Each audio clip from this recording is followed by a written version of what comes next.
Hey guys, it's your DJ Marloco from TejanoLocal.com Radio and Music Highlights, also representing Tejano Nation. We have Chad Dominato in the house here live at Hemsville Park. And the great and only Mr.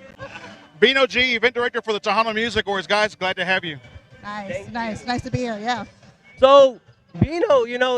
I think the biggest question for one is why the move. That's the huge question everybody's asking. If you passed by Market Square this weekend already, you know why. The construction, that was the main thing. And I'm glad we did because it wasn't finished. Because where we were stuck all these I think they said over 20,000 people were here last night. Oh, wow, yeah. Yeah, that wouldn't have happened over there. Yeah. What is the vibe? Is it a different vibe? How's it going? How do you like it so far? It's a totally different vibe. We have more people here that we've seen in so long, because at Market Square, it's been home for decades and nothing to put them down, but it gets very packed there. And people have been asking for us to move to a bigger location. So I think they spoke volumes last night. So what do you think about the location now? Because yesterday I was kind of going around asking everybody, what do you think about the location and what have you heard? I've heard nothing but great vibes about it. Everybody's like, we love the location, we love the scenery. I mean, this place, we came into it at the right time because they just pretty much refurbished this whole place. They put so much money into this place, so we came at the right time. I've never been here in my life. When I came over here a couple of weeks ago for the walkthrough, I was blown away by the beautification of this place. I have the great Bino. I think everybody wants to know how did you get started in the Tejano industry? I got involved when I got the call from Boogeyman from Kakuka back in the day. At the time, they had a up-and-coming, pretty much one of the first internet stations called Bandido Radio in Houston. So Boogeyman called me in, and I went to the station, which him and Dave Biondi, now the owner of BNet Radio, were partners at the time. So we started going in and doing things for Fanfare. One day, one of the event coordinators way before me came out there to the BNet stage and asked if somebody was available to come out and host one of the shows and MC because their MC didn't show up. Wow. And so from there, it was just work, bust my butt all the time, whatever I can do to make the artists feel like they were the best in the world with intros and all that kind of stuff when I would bring them on to, earning trust with the organization to get where I'm at now as the event coordinator. The TMA Fanfare and the TMA Awards, it's been the longest running TMA there is. So why do you keep pursuing the TMA? Well, because it's an organization that I fully can tell you that is very honest in the voting. I've seen to where others are speaking, about, oh, no, it's fake, it's bought, people buy their trophies. Well, they're entitled to their opinions, but, they're just misleading those people out there. They're all right. Why does these bands keep on winning? Well, the popularity vote. That's what it is. I mean, if you got a big following, you're going to win. That's in any case. That's my next question.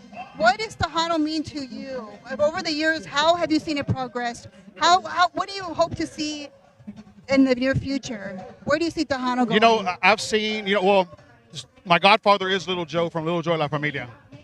I grew up in that era of music. I was born in '74, and I'd listen to that on Sundays. My grandmother be cleaning. Yeah, I guess I think everybody's what they used to clean, listening to Tejano music back then when I grew up to it. From then, it was always the brass, and then came the synthesizers. Joe Lopez, Imas, all these other bands that came in. It's evolving now to a different sound, and I think it's harder. It was for a while a little bit hard for me to adjust to that, right? But now I've adapted to it. So this is why I can kind of feel like there's a big movement happening now. I'm starting to see more bands from all over the United States wanting to participate into this event. The Mexico from abroad also.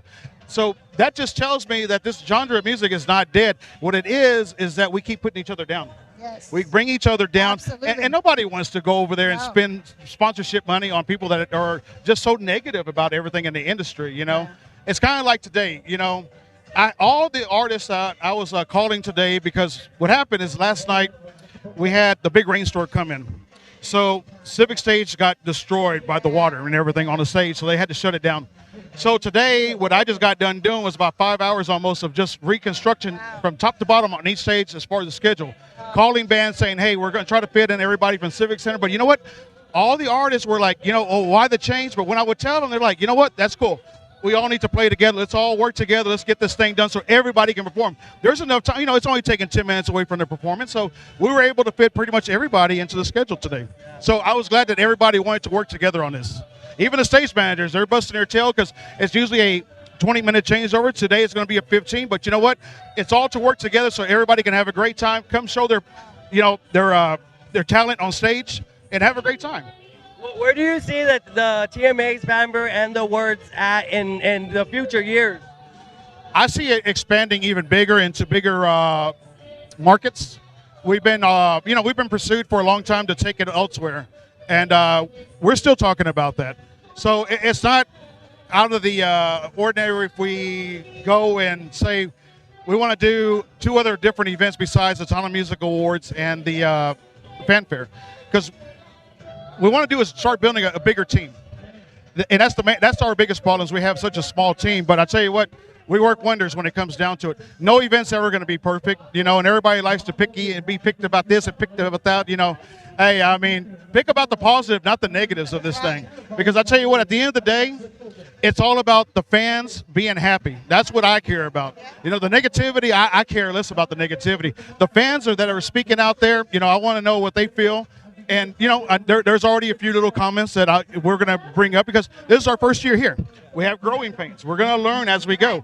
So this is your first year here also, so I'm sure y'all are getting familiar with the place. So the same thing with us. So we're all learning together about this. I think you really hit the nail on the head there, Bino, when you said it was all about supportive. And I think it shows. And nobody knows the behind-the-scenes work like you do, and you just explain a little bit so that maybe folks will understand a little bit better. I mean, definitely. That's a hard task to follow. You go in there and have to restructure 3 stages in within a couple of hours when it usually takes you about a couple of weeks to do. Absolutely. But that's what my job is to do, and my job is. And if anybody knows me, I'm very humble at this. I'm not big-headed about none of this. I like to stay humble because why be that person that wants to go and think that you're bigger than everybody. No, I'm not about that. I'm about the bands, and I've always been straight up with them. If I can do something for them, I will. I'm not going to mislead them in any way. I think the people in the crowd speak for itself. Look at this. Look at the wonderful turnout that came out. So kudos to you. And thank you from myself and Mondo and everyone else in the Tejano industry for doing everything that you do for Tejano. Thank y'all for what y'all do as well, too. And everybody else out there that supports Tejano music. Yes, this organization has been around this is going to be 44 years this year for the Tejano Music Awards, which is coming this fall. So we'll be giving y'all more information about that. But, we've seen bands come. We've seen them go, and most of the time, these new bands that come in, give or take a couple of years, and they become a household name. It's just on how bad do you want it. That's why I always say, who's going to be the next rising star? So we'll find out who the fans speak about more at this fanfare, probably on Monday, Tuesday, when I see more comments. That's right. That's right. Yeah, and you know what? And I've seen that a lot of bands from outside of state comes here, and they hit the stage, and then right after fanfare, boom, they're a rising star. Yeah, that's right. Like I said, if you have great talent behind you, your band's tight, it's all about spending time practicing your music, getting tight, making sure everybody's in rhythm. All this kind of stuff goes into play, and the people see that. If you're off, they're going to hear it. So, I mean, you can try to play it off, but they're going to hear it. So that's why I say don't sign up just because I want to be on a stage. Right. Because at the end of the day, it reflects back on you. Absolutely. I've had bands say, hey, you know what? I really want to be a part of fanfare this year, but you know what? I'll wait till the next following year because I want to make sure it's right. Yeah. And I love that mentality. Was there anything else you want to add before we head out? That I'm tired. Oh, I'm tired. Where's the margaritas? That too, and a shot of Patron, I'll be good. But no, thank you guys for everything. We appreciate it. And on behalf of our staff and everything, thank y'all so much for everything y'all do. Thank you, Bino. Well, this is your DJ Monloco from TejanoLocal.com radio and music highlights, also representing Tejano Nation with La Che, Del Muñeto in the house. And Bino G, the event director for the Tejano Music Awards. Keeping it connected.